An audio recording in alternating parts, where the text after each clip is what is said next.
Hi there, my name is Kay Moon, and I'm a Western astrologer and twin flame channel, and this is a video about the Capricorn New Moon taking place on January 18th at 2:51 p.m. Eastern. If you happen to be on the eastern seaboard of the United States, please check a time zone converter for your local time. This will serve as the part two to part one that's dedicated to soulmates, twin flames, and those who consider themselves part of the Divine Connection Collective. A quick announcement, there are 3 sessions available next week if you're feeling guided to get a look at the year ahead in love or in school, money, health, family, travel, etc. This year has a lot of momentum out of the gate and some challenging aspects once we get past June, mainly everything being retrograde at once. But we'll deal with that when we get there. And if you haven't listened to the late worker lunar update, I strongly encourage you to, because Jupiter is opposite this particular new moon. It's a loose opposition, but it's an opposition nonetheless. Some of the intensity that I'm going to speak to in this update is really only going to make sense after you listen to the greater context and energy that we're all walking through together. Okay. Let me just see. Okay, yep, that's what I have for announcements. Let's do a quick recap. This new moon is particularly intense, and you may already be feeling the intensity because it's bookended by Pluto and Mars. Pluto and Mars in conjunction with Mercury and Venus in conjunction with the new moon is what's causing us to feel wired, intense, like changes in the air. Something is coming, something is happening, even if you don't yet know what it is. We also see influence by trine from Uranus, by sextile from Saturn and Neptune, by square from Chiron and Eris and Aries. This is a big one. I can't overstate how important it is going to be for you to listen to the other lunar update first and then come back to this one. So it'll give you context for why you're seeing what you're seeing in your connection. Okay. Changes in the air. It's pushy, it's relentless. Yeah, I can't beg you any harder than I have to do that and then come back to this. But, you know, that's not what you want to do. Listen, I get it. I just know you're missing a lot of how to work with this in constructive ways by skipping that. And you're letting energy happen to you instead of being a conduit of energy in ways that are supportive to you, which you certainly have the option to do. All right, so that being said, let's get on with what's happening in the divine feminine energy fields. That's all I'm going to say about this new moon. Um, with Juno, I like to start with Juno. Where is she at? Here. Juno in Capricorn at the 7th degree.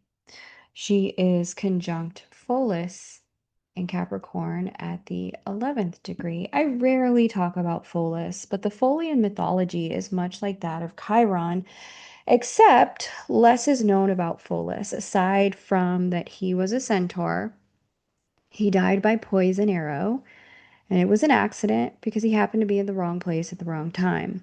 When Folus shows up, he can speak to any of those pieces of the mythology that I just mentioned. When I've read privately for clients who are struggling with health issues or and ask for the date of onset, without fail, if the issue was toxic mold, environmental toxins, or reaction to something that they thought would help them but ultimately ended up harming their system, uh, Folus has been in play. Alternatively, with Folus, we see being in the wrong place at the wrong time and being at the mercy of other people's issues with consequence to us.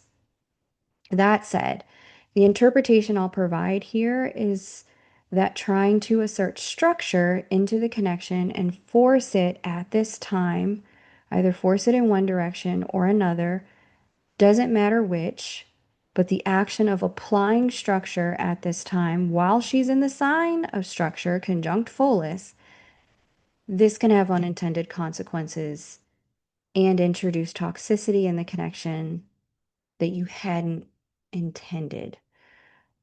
So, to be specific, some do this by forcing closure, others do this by forcing connection.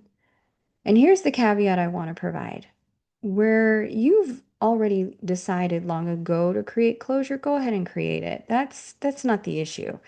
It's those who are uncomfortable in allowing another person to have their process, even if it doesn't make sense to them, and want to force the connection in one direction or the other to facilitate nervous system regulation from the outside instead of facing the vulnerability and discomfort within and getting support as needed to deal with the vulnerability and discomfort's messages and what that vulnerability and discomfort are revealing to us about our own habits and structures of relating. This is where we see the opening for toxicity. This is where we see being compromised by another's issues. This is where we place ourselves in the wrong place at the wrong time. Okay. We also see a semi-sextile from Juno to Venus, Pluto, and Vesta in Aquarius. So here's Venus, here's Pluto, here's Vesta, all in Aquarius right here, all hanging out. They're conjunct the new moon. So we see that semi-sextiles can have the effect of creating blind spots when the semi-sextile is on front of a planet or in front of a planet uh, like this. So here is Juno, and in front is a semi-sextile. We also have behind a semi-sextile to Lilith. Okay, so we're going to talk about what are semi-sextiles and why are they important to Juno at this time, because it's creating a very particular type of pressure and blind spot in the divine feminine energy fields. When the semi-sextile is in front of a planet like Pluto and Venus and Vesta here, when it's in front, it's like following too close in your vehicle to a semi truck. If you're too close right up on that semi truck, you won't be able to see the signs because the truck is too big. You won't be able to see the road signs that say next exit 23B for your destination. Go here. Okay. You'll miss the signs that you need to navigate your journey before it's too late. When the semi-sextile is behind the planet, like Lilith is behind Juno. Our peripheral view cannot see it well enough to make choices that navigate around it.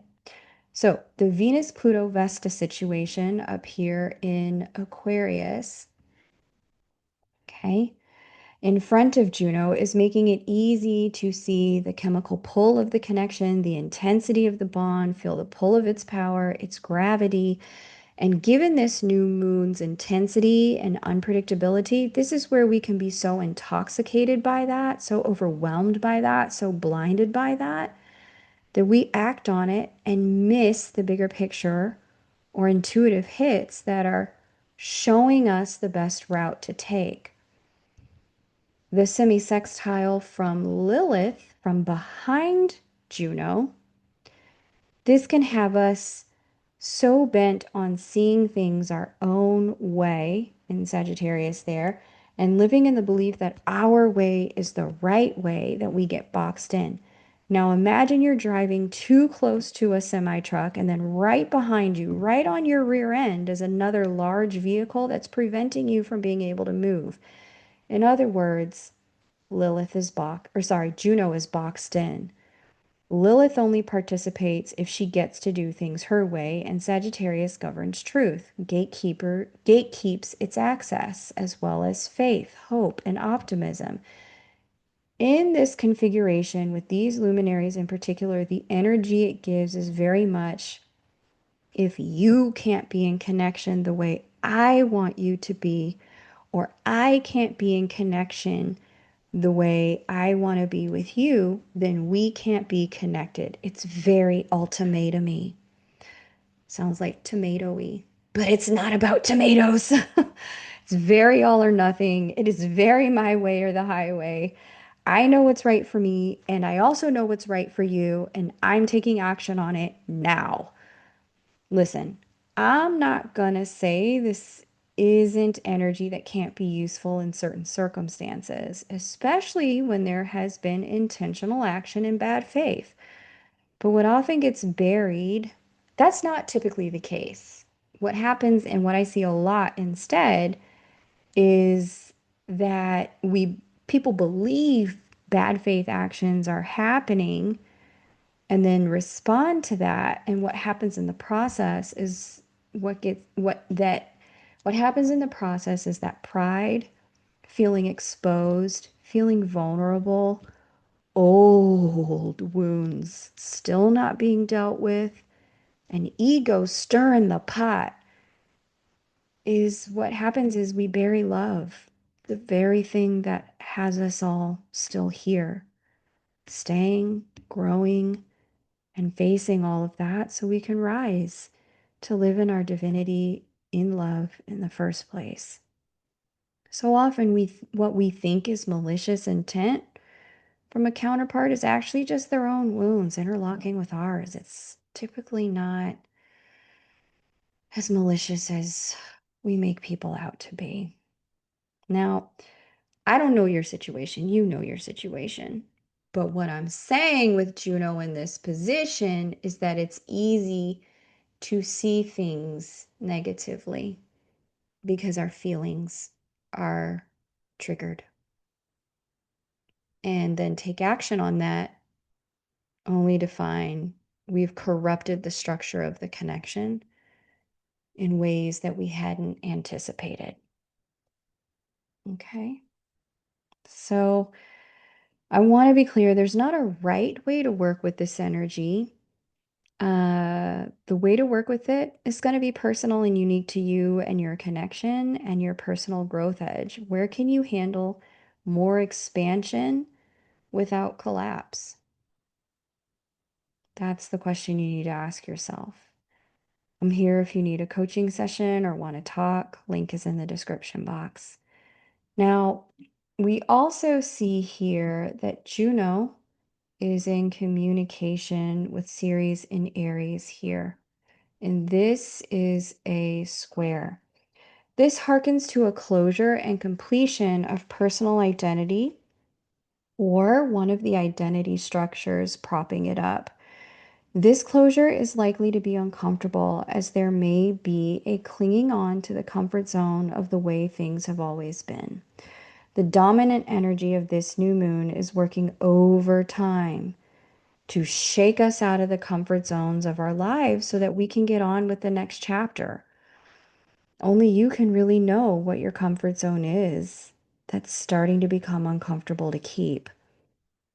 It's not going to look the same way for all who identify in some format of union, and it's not going to look the same way for all who identify in some format of separation. As such, I can't even begin to provide useful examples here, but personal reflection or reflection with a coach that you've worked with and who knows you will help illuminate your path forward. Ella and Michaela, myself, Romania, Lee and Sherry, Dove and Nicole.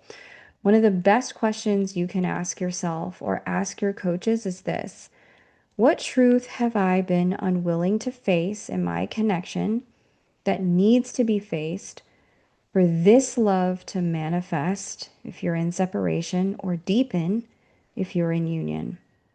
That once I face this head on, it's going to change everything. Another question you can ask your coaches is, where have I been protecting against my own vulnerability and thus blocking my own growth?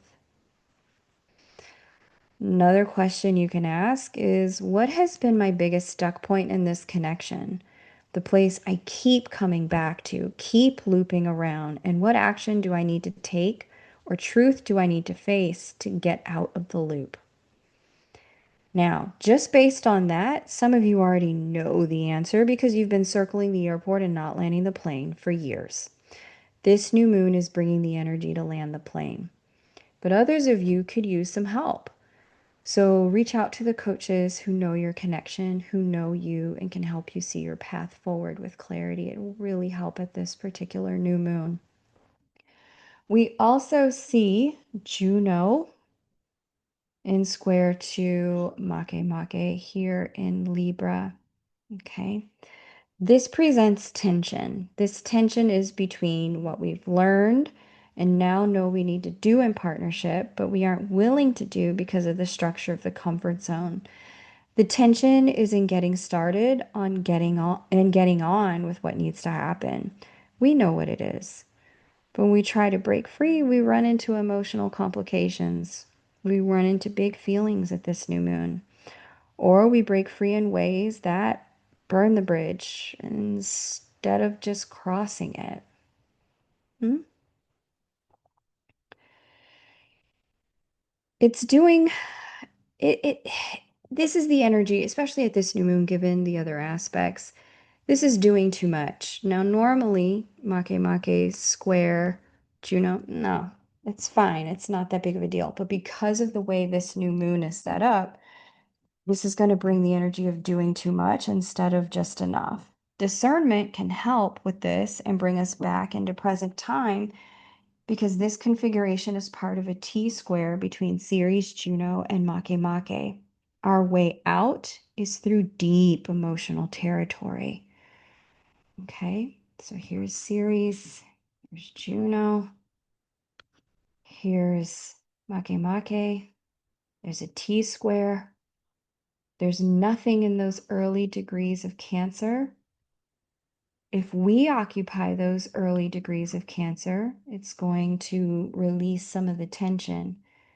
Cancer is all about facing emotions. So facing the big feelings rather than trying to take action at this time is going to facilitate release so that we can have clarity. Okay.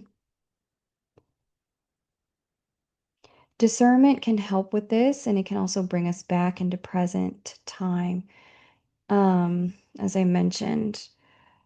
So, what this is asking of us is to sit with the feelings, let the feelings rise, experience them, know that they are not us, the us that incarnated into this path. They're only feedback about the choices and pursuant experiences to those choices to date. And then just let the feelings pass.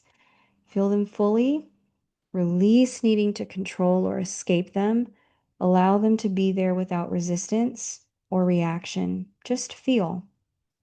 This will be the saving grace if you're activated by this full moon. Operating from the ephemerality of emotion, I would say skip that. Instead, knowing that emotion comes, it goes. We don't have to do anything about the feelings. Just allow them, feel them, know that we're alive. Okay. Lastly, we have creation goddess in a sextile to Juno here. And this sextile operates as a resurrection point in the divine feminine energetic fields. I've been talking about Homea's movement for some time in this position and the sign of death, closure, completion, and endings, transformation, and alchemy. The mother of creation operates like a phoenix in this sign, rising from the ashes. This rise is a renewal in the divine feminine energy fields, as many have experienced a type of death or ending in the field between them and their counterparts in the last year. And this energy is what is allowing you to resurrect from the sign that also governs power. It's a resurrection into personal power.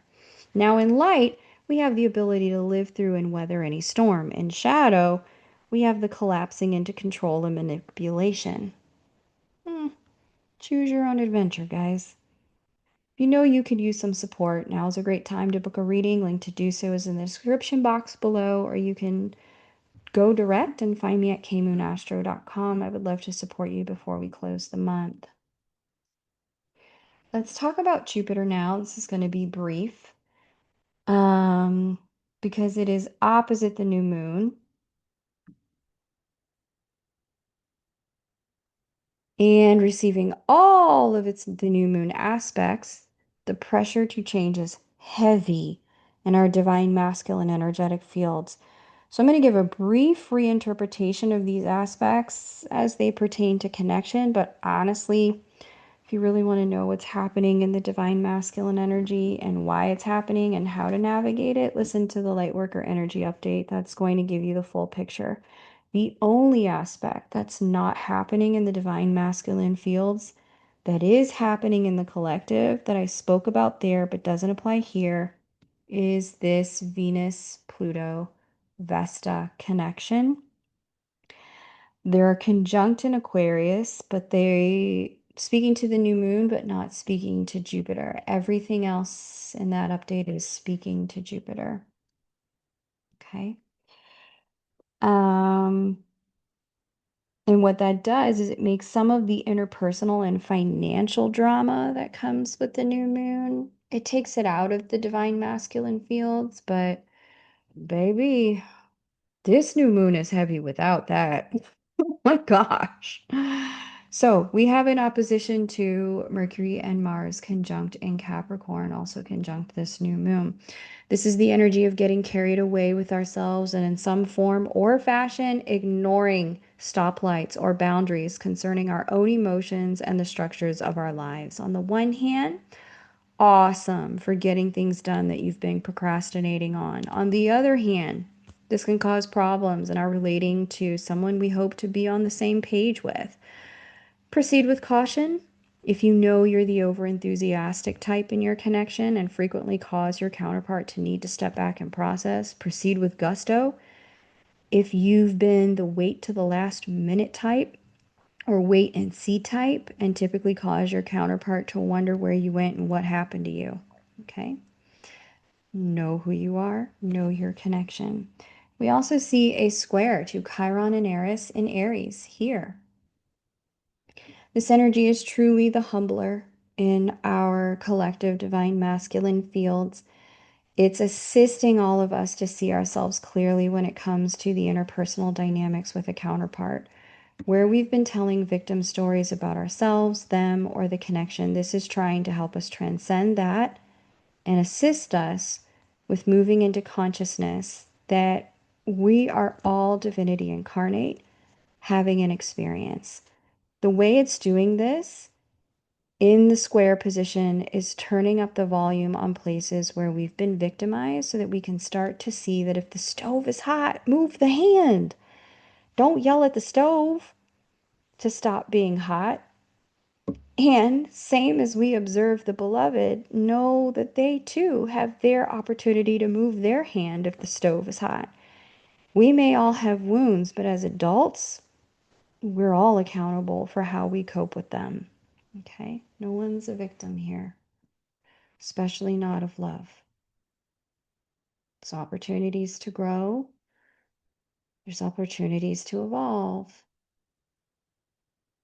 So focus on those. Find your growth edge. We also see a square to Make here for Jupiter in Libra. So both Juno and Jupiter are talking to Make speaks about lessons learned in connection when he's in Libra specifically.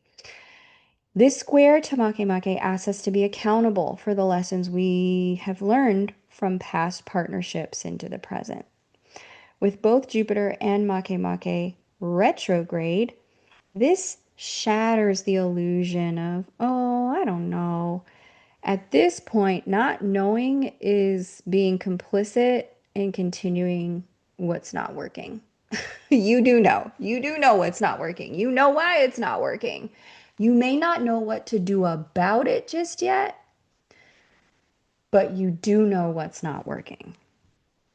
At least you should, given all the wake ups and shake ups from 2020 to now. It should be a little bit clearer. If not, then we should talk sooner rather than later. The point at this new moon and many new moons, full moons before this, is behavioral change in the way we show up in connection. Further, the entire transit of Jupiter retrograde in the sign of Cancer here is meant for us to do emotional excavation work. This is where misalignment can feel like it's taunting us and haunting us as we work through what our next level of consciousness is and what aligned action looks like in connection.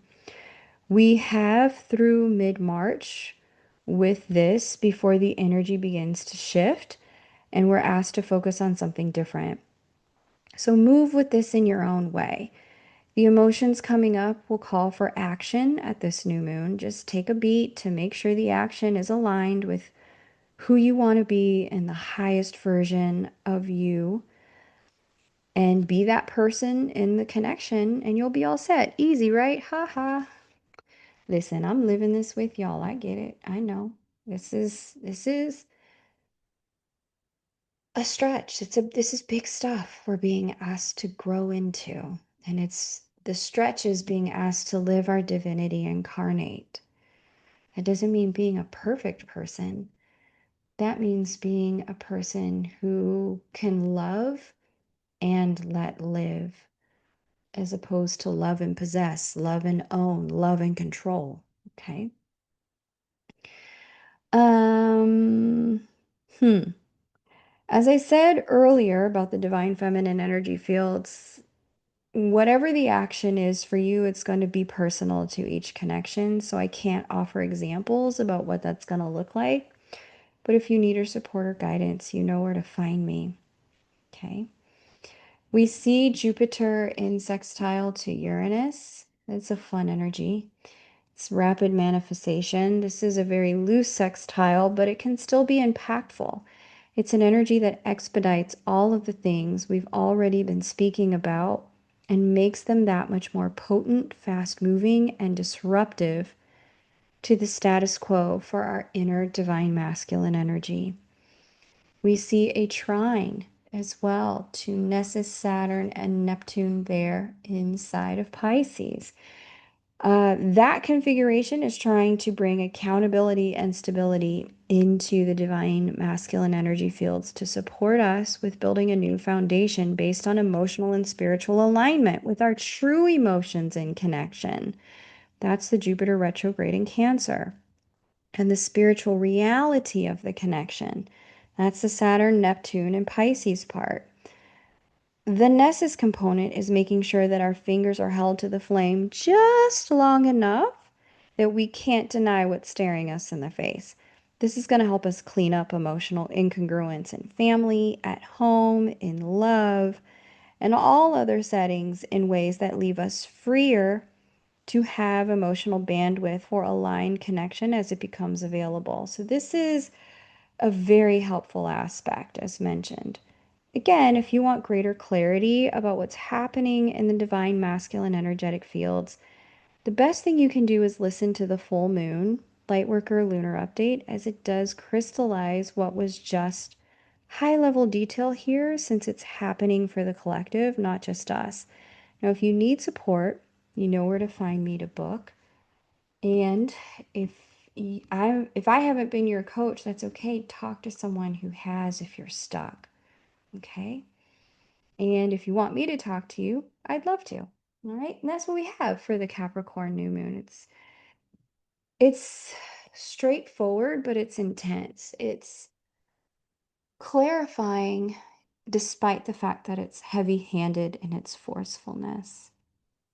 Know that I'm walking through it with you guys in my own life stream, in my own connection with my own family, in my own business. Like, I'm telling you the things, but I'm also living the things with you. Okay? I love you all. Thank you so much for being here, for liking, sharing, subscribing. Know that you're not alone.